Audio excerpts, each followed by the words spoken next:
കോഴിക്കോട് സുരക്ഷിത നഗരമായി മാറിയതിന് പിന്നിൽ സന്നദ്ധ സംഘടനകൾക്ക് പങ്കുണ്ടെന്ന് കോർപ്പറേഷൻ സ്ഥിരം സമിതി അധ്യക്ഷ doctor S Jayasree Calicut beach കൂട്ടായ്മയുടെ നേതൃത്വത്തിൽ അന്താരാഷ്ട്ര വനിതാ ദിനാചരണം ഉദ്ഘാടനം ചെയ്ത് സംസാരിക്കുകയായിരുന്നു അവർ.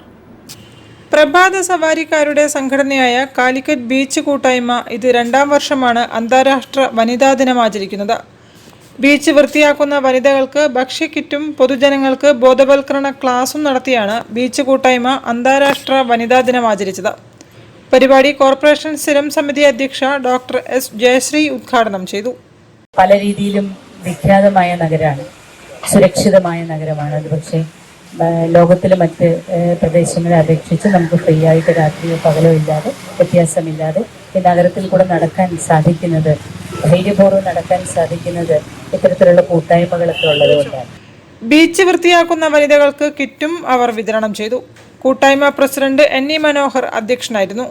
വനിതകൾ നേരിടുന്ന പല ഇത്തരം പ്രശ്നങ്ങളും പലപ്പോഴും വിഷമം അല്ലെങ്കിൽ മടി മൂലം ഇവർ പുറത്ത് പറയാതിരിക്കുന്നതാണ്. അപ്പോൾ ഇത്തരത്തിലൊരു അവസരം അവർക്ക് നൽകുന്നതിലൂടെ അവർക്ക് ഡോക്ടർമാരുമായി സംസാരിക്കാനും ഇത്തരം പ്രശ്നങ്ങൾ അവർക്ക് ഡിസ്കസ് ചെയ്യാനും ഒരു അവസരം ലഭിക്കുന്നു. National Hospital senior consultant doctor R Priyanka Prasad cancer രോഗത്തെക്കുറിച്ച് ക്ലാസ് എടുത്തു. General secretary NC Abdullakoya, treasurer Babu Kensa, കൗൺസിലർമാരായ K മൊയ്തീൻ കോയ, TK ഷമീന, കൂട്ടായ്മ അംഗങ്ങളായ doctor Sivarajan, PF Raju, BG Saji, PP Finas Ali, PT Azad, Kensa Mujeeb Rahman, VO Jayalakshmi തുടങ്ങിയവരും സന്നിഹിതരായി. News bureau, Kozhikode. തിരികെത്താം മറ്റൊരിടവേളയ്ക്ക് ശേഷം.